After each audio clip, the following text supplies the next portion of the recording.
See,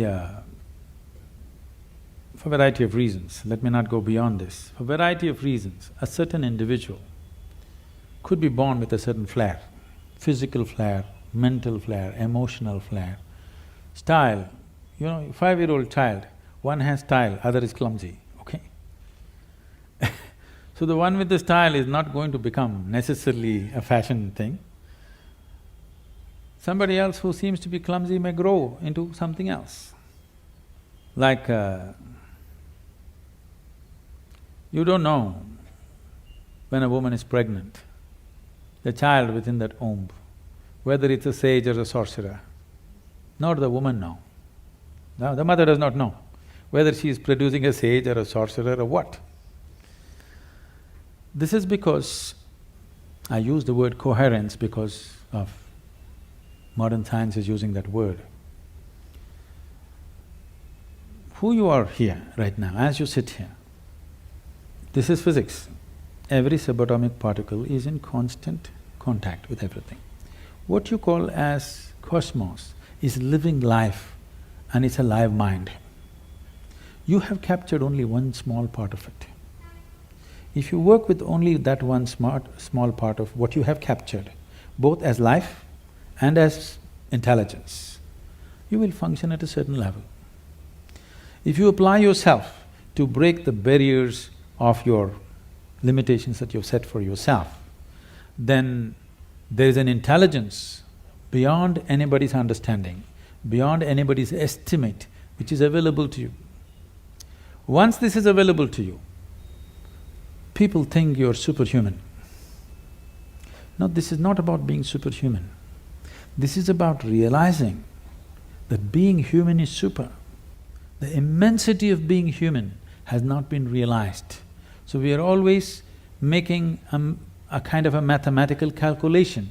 Okay, if this person has this much IQ, maybe this is what he will become. This is what Newton's law, that everything that moves on this planet works to a mathematical precision or a geometric precision. That is, if you take a pendulum, the length of the pendulum will decide how it will swing. If you take a projectile, depending upon its mass, velocity and the trajectory, it will go to a certain place. That is not how the cosmos is working, because what you think is physical and not physical is all mixed up within this human being.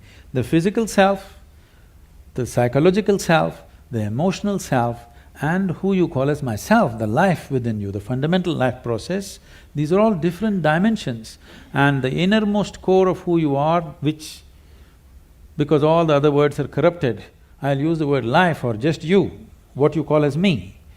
This, if you allow it, if you do not identify it with any form, with your physical form or with other different identities what you take on, it has a way of being cohesive or collaborative with everything around. When we say somebody worked hard, all he is trying to do is stretch his boundary of identity, isn't it? He's trying to stretch his boundary. If he succeeds to stretch his boundary, something that was he never thought possible or imagined that is within his competence or capability becomes his.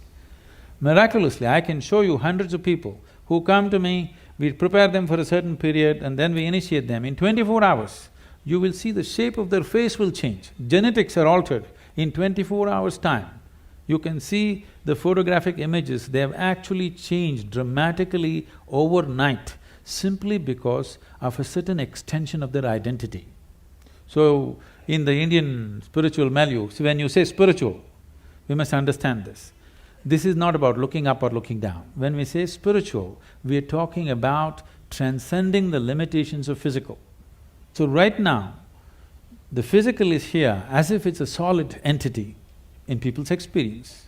But modern physics is telling you and medical science is beginning to tell you, or if people don't understand, if they just hold their nose for 2 minutes, they understand that they are not an independent existence. It is in transaction, not just in terms of breath. Even on the level of subatomic particles, it's in constant transaction. If this transaction becomes even minutely conscious, suddenly you have immense capabilities that you never thought were possible. Biological identity is the most limiting identity that you have because it limits to the area of your body. Now when you strive, you break this. It doesn't matter in what way you strive. Most people strive in unconscious, unscientific, simply out of striving, they do things. But there are ways to strive scientifically in a proper way. There are tools to strive with specific direction to break the limitations of who we are.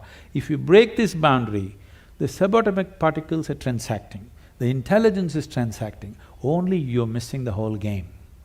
If you don't miss the game, if you are in the game of life, not in the game of thoughts and emotions, you are in the game of life, suddenly just about anything you want you can do, not this or that. I'm saying anything a human being can do, simply if he breaks his barriers. And these barriers are many levels, but the most fundamental thing is the identity.